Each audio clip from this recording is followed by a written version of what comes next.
गरीबी को मिटा देने की बातें तो सिर्फ बातें हैं, जो खुद दौलत के भूखे हैं वो गरीबी क्या मिटाएंगे। और गरीबों का लहू तो आपकी कारों का डीजल है, गरीबी मिट गई तो ये क्या रिक्शा चलाएंगे। अखिलेश यादव जब सरकार में आए थे 2012 में, तो उन्होंने हाथों में तमंचे और हथियार दिए थे, डंडे दिए थे। वो कांग्रेस हो, सेकंड में सपा, इन्होंने बीजेपी का डर दिखाया और मुसलमानों का उल्लू बनाया। भाई साहब, मुजफ्फरनगर का जो दंगा हुआ वो अखिलेश यादव की सरकार में हुआ। अखिलेश यादव तो अपनी भाभी को नहीं अपना पाए और दूसरे क्या अपनाएंगे। देखिए, बीजेपी और सपा एक सिक्के के दो पहलू हैं। जयंत चौधरी के भी लात लगेगी। वो ऐसे नेता हैं जो घर का ना हुआ, अपने बाप का ना हुआ, तो आज किसी का क्या होगा। दरी मुसलमान बचाएगा, मलाई यादव का है। माना तेरे लश्कर में लश्कर के मुकाबिल अकेला हूँ, मगर माना फैसला मैदान में होगा कि मरता कौन। मुसलमान को मिलता क्या है? मुसलमान जिता के भेज देता है यादव को, या अखिलेश को जिता के भेज दिया, मिलेगा क्या? बाबा जी का ठल्लू मिलेगा जी। ओवैसी साहब आएंगे, ओवैसी साहब आएंगे, हम खुल के जिएंगे। नमस्कार, आप देख रहे हैं दी कंटाप, मैं हूं प्रफुल्ल। उत्तर प्रदेश में चुनाव है और चुनावी सरगर्मी तेज है, और एक कहावत भी है कि नेताजी आए हैं मेरे गांव है, क्योंकि उत्तर प्रदेश में चुनाव है। तो चुनाव है, नेताजी दौड़ रहे हैं, घर घर जा रहे हैं, लोग बता रहे हैं, समझा रहे हैं कि हमको वोट देना। आज असदुद्दीन ओवैसी साहब भी किठौर विधानसभा में डोर टू डोर कैंपेन किया। अब डोर टू डोर कैंपेन करने के बाद में किठौर विधानसभा के राजनीतिक पृष्ठभूमि में क्या बदलाव आते हैं, यहाँ की जनता का क्या मूड है, ये हम जानेंगे इनसे, क्योंकि हमारे साथ किठौर विधानसभा के लोग हैं और यहाँ पे मैं उनसे बातचीत करूंगा कि आखिर उत्तर प्रदेश के चुनाव में मुद्दे क्या हैं। कोई मंदिर बनवा रहा है, कोई मस्जिद बनवा रहा है, कोई शिक्षा की बात कर रहा है, तो कोई रिक्शा दे रहा है, तो कोई बोल रहा है कि हमने मानसरोवर बनवा दिया। खैर, आपके मुद्दे क्या है उत्तर प्रदेश चुनाव? हमारा मुद्दे जो हैं वो रोजगार के। रोजगार के? हाँ, रोजगार चाहिए। तो रोजगार कौन देने का वादा कर रहा है सबसे ज्यादा? ओवैसी साहब सबसे ज्यादा वादा कर रहे हैं। वादा क्या, वो देंगे भी। वो देंगे? हाँ, वो देंगे। अखिलेश यादव भी बोल रहे हैं कि अगर हमारी सरकार बनती है तो जो 11 लाख सीटें वैकेंट है, हम उसको पहले फुलफिल करेंगे, उसके बाद नया क्रिकेट। अखिलेश यादव जब सरकार में आए थे 2012 में, तो उन्होंने हाथों में तमंचे और हथियार दिए थे, डंडे दिए थे। ये बीजेपी की भाषा आप बोल रहे हैं? मैं बीजेपी की भाषा नहीं बोल रहा। तमंचावादी बीजेपी बोल भाई साहब, मुजफ्फरनगर का जो दंगा हुआ वो अखिलेश यादव की सरकार में हुआ। ठीक है, मुसलमानों के खिलाफ जितनी भी साजिश हुई हैं वो सपा सरकार में हुई। जितनी भी साजिश हुई है सपा सरकार में हुई है। सरकार में। तो साजिश किसके खिलाफ हुई थी? मुसलमानों के खिलाफ हुई हैं। लेकिन वो तो बोलते हैं मुसलमानों के हम हितैषी हैं, और अखिलेश यादव हो, मुलायम सिंह यादव हैं। वो गलत कहते हैं, सिर्फ यादवों के हितैषी हैं। यादव के हितैषी हाँ, हैं। वो देख लेना, इस चुनाव के बाद जाटो जो जयंत चौधरी हैं, जाटों के नेता, उन पे भी लात मारेंगे। क्यों? जाट और यादव और मुसलमान तीनों एक साथ आप चल देख लेना 11 मार्च के बाद 11 मार्च के बाद देख लेना, जयंत चौधरी के भी लात लगेगी। वो ऐसे नेता हैं जो घर का ना हुआ, अपने बाप का ना हुआ, तो आज किसी का क्या होगा। अच्छा, ये भी अमित शाह ने बोला है? अरे अमित शाह नहीं बोला, हम अमित शाह नहीं हैं। एकदम हम तो totally जनता की BJP आवाज भाषा है। है। अरे भाई, क्या नाम है, वही तो बात है, हम बिल्कुल सही कह रहे हैं। अच्छा, खैर, इनके पास आते हैं। आज किठौर विधानसभा में असदुद्दीन ओवैसी का डोर टू डोर कैंपेन था। उनके जाने के बाद में अब क्या यहाँ का मतलब क्या बदलाव आएंगे? देखिए, ओवैसी साहब जो है मुस्लिम पॉलिटिकल एम्पावरमेंट की बात कर रहे हैं। मुसलमान जो पढ़ा लिखा मुसलमान है ख़ास तौर से, और नॉर्मल भी वो इस बात समझ चुका है कि मुसलमानों का भला सिर्फ ओवैसी को वोट करने में होगा, या कोई भी मुस्लिम पार्टी होगी उसको वोट करने में होगा। क्योंकि यहाँ यादव को वोट दिया, मुलायम सिंह को वोट देते आए हैं, बहुजन समाज पार्टी को वोट देते आए हैं, कांग्रेस को जिताते आए हैं। 70 साल से कांग्रेस ने तो मुसलमानों की सुध ली नहीं, मुसलमान को हाशिए पे धकेल दिया। मुसलमान की ये हालत है, उसकी एजुकेशन का लेवल देखिए कहाँ है, उसकी एम्प्लॉयमेंट का लेवल देखिए क्या है, वो कितने बिजनेस कर रहा है। मुसलमान आप दिखाई देगा पिंचर लगाता हुआ, फल बेचता हुआ। अब हम जो है हम ये तय कर चुके हैं कि हम भागीदारी लेंगे उत्तर प्रदेश गवर्नमेंट में भी, और पूरे भारत में अपनी भागीदारी लेंगे। 70 साल हो गए आज़ादी मिलते जी। और तमाम कांग्रेस के पल्ले में ज़्यादातर लोग रहे, फिर क्षेत्रीय दल होते हैं, सपा हो या बिहार में चल जाए आरजेडी हो, तमाम अलग अलग राजनीतिक पार्टियां, सब में मुसलमानों की भागीदारी अच्छी होती है, विधायक भी बनते हैं, मंत्री भी बनते हैं, फिर भी आप बोल रहे हैं पीछे। देखिए, इन्होंने मुसलमानों को मानसिक तौर पर गुलाम बनाने का काम किया है। वो कांग्रेस उसमें नंबर 1 है, सेकंड में सपा, इन्होंने बीजेपी का डर दिखाया और मुसलमानों का उल्लू बनाया। क्या मिला? मुसलमानों ने जिताया था, फुल बहुमत से सपा को जिताया था। आपको पता है, सपा गवर्नमेंट में योगी जी से पहले 100 से ज़्यादा कम्युनल राइट्स हुए। अखलाक हत्याकांड जो मशहूर मॉब लिंचिंग जहाँ से शुरुआत हुई, वो इसकी गवर्नमेंट में हुई, अखिलेश यादव की गवर्नमेंट में हुई। अगर वो तभी उसको फास्ट ट्रैक कोर्ट में लगा के उसका फैसला कर दिए होते तो आज अखलाक के हत्यारे जेलों में होते और कोई कम्युनल इंसिडेंट नहीं होता। लेकिन इसके बरक्स भी क्या हुआ, लोग उसको तिरंगा पहना के, उसका जब एक मर गया था वहाँ जेल में ख़त्म हो गया था, तो उसका तिरंगा यात्रा निकाली, उसको तिरंगा लपेट कर उसको शहीदे का दर्जा दिया गया, उन्हीं कम्युनल लोगों ने जिन्होंने अखलाक की हत्या करी थी। ये हालात है, ये पैदा कर दिए हैं हालात। मुजफ्फरनगर आप आइए, मुजफ्फरनगर मुसलमानों को काट के डाल दिया गया। मुजफ्फरनगर का कांड दिया अखिलेश यादव ने, उसमें जाटों का भी नुकसान हुआ, इंसान का नुकसान होता है, वो मुस्लिम हो या जाट हो। लेकिन उसका रास्ता किसने बनाया, उसका रास्ता बनाया अखिलेश यादव ने। महापंचायत क्यों होने दी उसने? अगर वो उसी टाइम पे उसको रोक लगा देता तो आज इतनी बड़ी 50,000 लोग माइग्रेंट पड़े हुए हैं। जितनी भी बातें कर रहे हैं और उन बातों को अगर हटा दिया जाए तो बीजेपी का ही ना एक कहना है कि अखिलेश यादव जब थे तो कई जैसे टेरर केसेस लगे थे लड़कों पे, मुस्लिम ज़्यादातर उसमें मुसलमान ही थे, तो उनको उनके केस वापस लेने के भी तो फैसला लेते हैं ना अखिलेश यादव। देखिए, बीजेपी और सपा एक सिक्के के दो पहलू है, इस बात को आप समझ लीजिए। सपा बोले कि एमआईएम और बीजेपी दोनों सपा और बीजेपी ये एक सिक्के के दो पहलू हैं। मुसलमानों का कोई भला नहीं कर सकते, मुसलमान नहीं, किसी का भला नहीं कर सकते सिवाय यादव को। उस वाली बात है, दरी मुसलमान बिछाएगा, मलाई यादव खाएगा। तो दरी बिछाया तो फायदा भी तो उठाया है। क्या फायदा उठाया बताइए मुझे, एक फायदा बताइए। 70 विधायक होते हैं, 11-12 मंत्री होते हैं। क्या मतलब है विधायक? अगर आप गले में उनका गुलामी का पट्टा बांध दोगे वो विधायक होंगे? तो गले में विधायक होंगे? गले में मतलब आपके कहने गले में पट्टा बंधा हुआ है उनके गुलामी का, वो बोल सकते हैं। आजम खान इतना बड़े नेता बनते हैं तो आप भुगत तो रहे हैं जेल में, 2.5 साल से जेल में पड़े हैं। एक बात बताइए मुझे, इतने बड़े बड़े एक्सप्रेस वे इसने बनाए, अखिलेश यादव ने बनाए, और इंक्वायरी और सारे केस आजम खान के खिलाफ लग रहे हैं। क्यों आजम खान ही जेल में क्यों है? क्योंकि बलि का बकरा भी मुसलमानों को बनाया जाता है। देखिए, हिंदू मुस्लिम पर इलेक्शन लड़ रहे हैं कि हिंदू मुसलमान कर रखा है, और मुसलमान को मिलता क्या है? मुसलमान जिता के भेज देता है यादव को या अखिलेश को जिता के भेज दिया, मिलेगा क्या? बाबा जी का ठल्लू मिलेगा जी। और वैसी साहब आएंगे तो ओवैसी साहब आएंगे, हम खुल के जिएंगे, खुल के जिएंगे। कम से कम अगर हम वोट करेंगे, अगर हम उनको वोट कर रहे हैं तो हमें ये तो है ना कि हम अपने को वोट दे रहे हैं। अब से वोट हमारा कहीं भी जा रहा है, हमें फ़र्क नहीं पड़ता बीजेपी आ रही है कांग्रेस आ रही है। हमें अपने आप की अपने बारे में सोचना है, अपने एम्प्लॉयमेंट के बारे में सोचना, अपनी पॉलिटिकल एम्पावरमेंट के बारे में सोचना। सर, आपके पास और आता हूँ। आप दोस्त, क्या नाम है तुम? सलाहुद्दीन। क्या करते हैं आप? मैं अभी तो एजुकेशन हासिल कर रहा हूँ। क्या, कौन सी क्लास में? 12th में। 12th में है जी।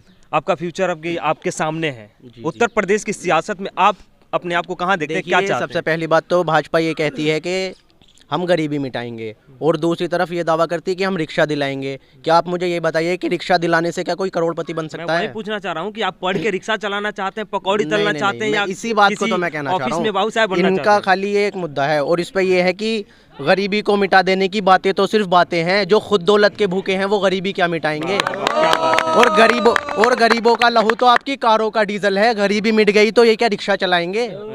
मतलब गरीबी मिट गई तो ये क्या रिक्शा चलाएंगे? तो आप बताइए ना, आप रिक्शा चलाना चाहते हैं या किसी देखिए, हम अपना हक लेना चाहते हैं। असल में तो हक लेना हम खुल के जीना चाहते हैं। कैसे मिलेगा? एक बात बताइए, मतलब जो इंसान एजुकेशन हासिल कर सकता है, यहाँ हमारे देश में काफ़ी लोग ऐसे हुए हैं, मौलाना अब्दुल कलाम आज़ाद हुए हैं जिन्होंने इस देश को परमाणु संपन्न बनाया है।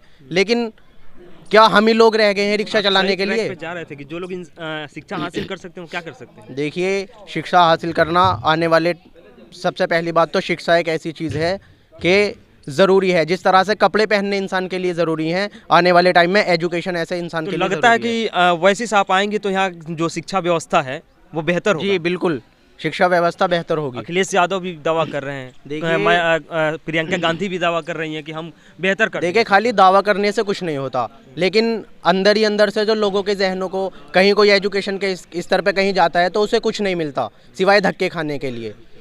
किसी क्षेत्र में अगर 20 थाने हैं तो 20 थाने में से 24 में आपको यादव मिलेंगे। और ये भी जो हमारे नेता हैं, जो कुछ मुस्लिम नेता हैं, वो खाली मतलब घूमते हैं सारी चीज़ें, लेकिन कभी उन्होंने इस चीज़ को कहा कि हमें अपने क्षेत्र में एक इंस्पेक्टर चाहिए अपने नाम का। सबसे बड़ी दलाली तो ये लोग करते हैं उन लोगों के लिए, सिर्फ अपने कौम के लिए कहते हैं, लेकिन कौम के लिए करते क्या हैं? किसी की गाड़ी छुटवा देने से लेने से खाली कौम के लिए भला नहीं होता। अच्छा, आपके मुद्दे क्या होने चाहिए उत्तर प्रदेश में यूथ होने के नाते? मुद्दे की बात होगी, बजट भी पेश हुआ है। कहूँगा नहीं, मेरे मुद्दे ये होंगे कि समाजवादी पार्टी कहती है कि हम मुसलमानों के हितैषी हैं, ठीक है। ओवैसी साहब भी तो मुसलमान है, उन्होंने गठबंधन के लिए बोला था तो करना चाहिए था ना। उन्होंने बराबर का हक मांगा था तो उन्हें पीछे हटा दिया। उन्होंने कहा था कि उप मुख्यमंत्री हमारा बनाइए, तो उन्होंने क्यों नहीं करा? तो मतलब प्रदेश में उप मुख्यमंत्री चाहिए या मुख्यमंत्री चाहिए? वो तो आगे की बात है। पहले जो वो कहते थे कि हम आपके हितैषी हैं, मुसलमानों के हितैषी, तो ओवैसी साहब को हिंदू हैं, तो अखिलेश यादव तो हितैषी है ही, आओ वो तो आज भी बोल रहे हैं। तो वो हितैषी हैं तो मुसलमानों को साथ लेके क्यों नहीं चल रहे?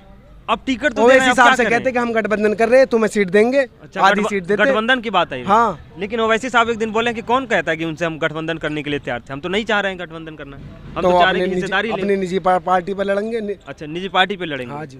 तो अखिलेश यादव से इतनी नाराजगी क्यों है भाई? आप देखिए, पहले 17 के चुनाव में दिल खोल के मुसलमानों ने स्वागत किया। पहले मेरी बात सुनिए, आप देखिए कि पहले भी आप दुनिया की पिछली तारीख भी देख सकते हैं। यहाँ ये मुद्दा नहीं देखा जाना चाहिए कि पिछली भी देख सकते हैं कि इस दुनिया को जो मुसलमानों ने दिया वो किसी ने नहीं दिया। जो मुसलमानों ने दिया इस दुनिया को वो किसी ने नहीं दिया, नहीं दिया। अच्छा ठीक है, लास्ट सवाल इनसे ले लेते हैं कि बड़ी दुखी मन से बोले कि हम कब तक दरी बिछाएंगे। दरी किसने बिछवाया आपसे? सर अखिलेश यादव ने बिछवाया है, मायावती ने बिछवाया है, अब भी बिछवा रहे भी हैं। जुम्मन कितने जो दरी बिछा रहे हैं। तो दरी नहीं बिछाओगे? दरी बिछाना तो अच्छी काम है। वो देखो तो ग्रीन। नहीं दरी बिछवाएंगे सर, हम बिछवाएंगे दूसरों से। किससे? अखिलेश यादव से। अखिलेश यादव से। फिर वो उनका जो स्वागत कौन करेगा? कोई नहीं करेगा, यादव करेंगे। हम यादव अपने करेंगे? बैरिस्टर साहब का स्वागत करेंगे। बैरिस्टर साहब का जी स्वागत करेंगे। जी। खैर, देखिए 2012 में अखिलेश यादव ने वादा किया था कि 14% का आरक्षण देंगे मुस्लिमों को। कहाँ गया वो, बताइए आप। उर्दू टीचर की बहाली होती है 3500। कई मदरसों को सरकारी कर दिया जाता है। 85,000 के करीब कब्रिस्तान होते हैं।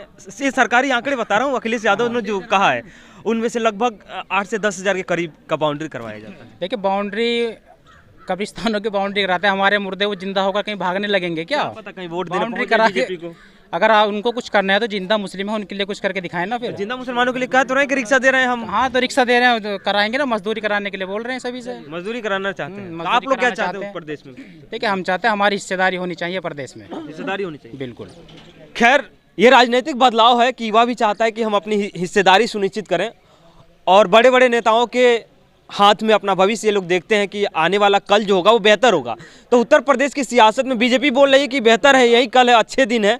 लेकिन अब कौन से अच्छे दिन है जिससे जनता नाखुश है और जनता एक दूसरा विकल्प तलाश रही है? तो खैर 10 मार्च को पता चलेगा कि उत्तर प्रदेश की सियासत में क्या होता है, कौन सरताज होता है यहाँ का, किसके सर पे ताज रखेंगे ये लोग, किसको अपनी जिम्मेदारी सौंपेंगे, किसके हाथों में अपनी रक्षा देना चाहते हैं। अच्छा, ये खिलाड़ी साहब आ गए, आ जाए भाई। ये अब कोई नहीं, ये जी बताइए। उत्तर प्रदेश की सियासत में जी आप कहाँ हैं? हम नंबर 1 है उत्तर प्रदेश की सियासत में। हम इनकी सियासत से और हमारी सियासत में फ़र्क है। इनकी जो जितनी सेकुलर पार्टी हैं, इनकी सियासत में हमारी सियासत में फ़र्क है। हमारी सियासत जो है, आपकी सियासत दंगाई है, नहीं, तोड़ जोड़ वाली है, बिल्कुल भड़काऊ है। बिल्कुल, ये आप कह रहे हैं। नहीं, आरोप हमारी सियासत संविधान के दायरे में रह के चलती है। हमारे जो राष्ट्रीय अध्यक्ष हैं, उन्होंने जितनी भी पश्चिमी यूपी में अभी तक जनसंपर्क या जनसभाएं की हैं वो बिना परमिशन के नहीं की। जितने भी ये दंगाई हैं, ये कोई भी हैं, ये सब समाजवादी पार्टी ज्वाइन कर रहे हैं। जितने भी दंगाई हैं, ठीक है, बीजेपी की भाषा। यहाँ हमारे यहाँ मुखिया गुजर जो है, उसने यहाँ इस क्षेत्र में जो आतंक मचा रखा है, उसने भी समाजवादी ज्वाइन कर ली। सुनील सिंह ने समाजवादी ज्वाइन कर ली। और जितने भी जो है भगवा, जितने भी जो है जो मुसलमानों को खुल कर गालियाँ दे रहे थे, वो सब समाजवादी का चोला पहन के वो सेकुलर बन रहे हैं और सेकुलरवाद का वो नारा दे रहे हैं, जिंदाबाद जिंदाबाद कर रहे हैं। और हमारा जुम्मन समाज भी उसकी जिंदाबाद कर रहा है। ये देखिए, तो जुम्मन समाज को अखिलेश अपना रहे हैं ना, टिकट दे रहे हैं। अखिलेश यादव तो अपनी भाभी को नहीं अपना पाए, वो दूसरे क्या अपनाएंगे? हाँ, उनकी भाभी दूसरे उनके हाथ से निकल के भाग गई। और हो सकता हो तो थोड़ा सा चूक गया, मैनेजमेंट सही रहा, वरना करल से भी प्रत्याशी उनकी भाभी होती। वो तो थोड़ा सा मुलायम सिंह यादव ने मोदी जी से बात करके सेटलमेंट। ये आरोप आपके सदर साहब पे लगता है कि बी टीम है। देखो, हम तो बीबी हैं, हम एबीएम सीबीएम तीनों टीम है। समाजवादी पार्टी तो हमें बी टीम कहती है, भाजपा हमें ए टीम कहती है, कांग्रेस भी हमें बी टीम कहती है। लेकिन हम इनसे इंशाल्लाह उम्मीद करते हैं, अगर हमारी उत्तर प्रदेश के अंदर थोड़ी बहुत सीटें निकल के आती हैं तो ये नामर्द हमसे समर्थन लेने पहले हमारा बी टीम का तमगा जरूर हटाएंगे। इनसे ये हमारी रिक्वेस्ट है, याद रखें इस बात को कि ये अगर बी टीम कहेंगे तो इनके लिए बहुत भारी पड़ने वाला। उत्तर प्रदेश के अंदर हम 20 लाख से ज़्यादा वोट ले जाने वाले। उत्तर प्रदेश के अंदर हम 100 सीटों पर चुनाव लड़ रहे हैं, हम 20 लाख से ज़्यादा वोट लेने वाले हैं। यही हमारा टारगेट है। उसी टारगेट पे 2 लाख वोट आते हैं। वो भाई साहब 35 सीट 2017 का चुनाव था, उस टाइम अखिलेश यादव की सरकार थी, उसने कहीं प्रोग्राम नहीं करने। नहीं, अब क्या अखिलेश यादव की साइकिल में पंचर हो चुका, जहाँ जहाँ हमारा प्रोग्राम हो रहा है वहाँ पंचर होता जा रहा है बराबर एकदम। ठीक है, पतंग तो उड़ रही है, देखो गली गली में जगह जगह पतंग का सीजन भी चल रहा है इस टाइम। और पतंग के ऊपर तो एक वो चल रहा मामला, एक बड़े मियाँ हैं उन्होंने मुरादाबाद में चला रखा पर, हाँ पर वो नो धुर्राटी काट रही है पतंग, ओम फो पतंग ही पतंग नजर आ रही है। आज तुमने यहाँ का रोड शो देखा, भीड़ थी, कोई किराए की तो नहीं थी? ईमानदारी से बताओ।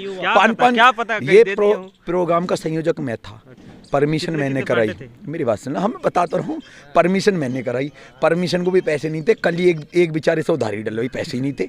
झूठ बोलेंगे नहीं, जो बात है सच्चाई के साथ रहेंगे। हमारा प्रत्याशी 1 बजे आया, उसको भी पता नहीं कि क्या प्रोग्राम है। सदर साहब आएंगे, पब्लिक अपनी मोहब्बत में ढोल लेगी करके, अपनी मोहब्बत में ढोल धमाके से जो है प्रोग्राम हुआ। रास्तों में लोगों ने खुद ही ले के फूल रख रहे हैं, हमें पता भी नहीं कि किस रास्ते को निकलना। बताओ तो मोहब्बत ना तो और क्या है। अभी 8 दिन पहले यहाँ 8 दिन पहले कांग्रेस का मुख्यमंत्री आया, भूपेश बघेल, मुख्यमंत्री, बहुत बड़ी वैल्यू रखता। उसके साथ 1516 आदमी है। बताइए, मुख्यमंत्री घूमगा 1516 आदमी। हम एक छोटा सा प्रोग्राम जनसंपर्क कराए दें, 2000 आदमी 3000 आदमी इकट्ठा हो जाता। तो ये हमारी ताकत है, इस ताकत को हम इंशाल्लाह बनाए के रखेंगे। और हमारे संगठन के लोग मजबूत हैं और अपने जिले के अंदर सब लोगों से हम यही कोशिश करते हैं कहीं ऐसा ना हो कि बंगाल की तरह ना हो जाए। चलो कोई बात नहीं, बंगाल की तरह भी होगा, उसको भी देखेंगे, लेकिन हम मजबूती से अपने संगठन को संभाल कर रखेंगे और उसे मजबूत रखेंगे। हमारी कोशिश ये है कि संगठन जुड़ा रहे। लास्ट कमेंट सर, आप बार बार ये बोले जा रहे हैं कि बीजेपी की बी टीम है। सर, उस पर मैं 4 शेर सुनाना चाहता हूँ। राह बिल्कुल सुनाइए। राह में खतरे कितने भी हों, ठहरता कौन है, मौत कल आती है, आज आ जाए मरता कौन है। माना तेरे लश्कर के मुकाबिल अकेला हूँ मगर, माना फैसला मैदान में होगा कि मरता कौन है। खैर, फैसला मैदान में होगा कि मरता कौन है। तो 10 फरवरी को मैदान और मतदाता दोनों आमने सामने होंगे। बैलेट पेपर होगा, ईवीएम होगा। बैलेट पेपर नहीं हो रहा है क्योंकि ईवीएम हो रहा है, तो ईवीएम चलेगा। अब देखते हैं किसकी बटन दबते हैं। जैसे अमित शाह बोल रहे हैं कि प्रदेश में ऐसे बटन दबाना कि जेल में आजम खां को झटका लगे, क्योंकि उनका पूरा अरे बिल्कुल। मेरे वालिद शेर पढ़ते थे, वक्त कहता है कि मैदान में आओ लोगो, वक्त कहता है कि मैदान में आओ लोगो, अपने भारत को इन लुटेरों से बचाओ लोगो। ये कह रहे हैं कि लुटेरों से बचाओ। खैर, कुछ लोग बोल रहे हैं कि 2014 के बाद आज़ादी मिली है, अब हम एक्चुअल में आज़ाद हुए हैं। तो खैर, अब जनता फैसला करेगी उत्तर प्रदेश के भाग्य का और अपने भाग्य का कि किसके हाथों में अपना भाग्य सौंप रही है, सत्ता समा रही है। तो 10 मार्च को पता चलेगा। 10 मार्च तक बने रहिए आप हमारे साथ। जो भी उत्तर प्रदेश की सियासत में चल रही है उससे आपको बाखबर कराते रहेंगे।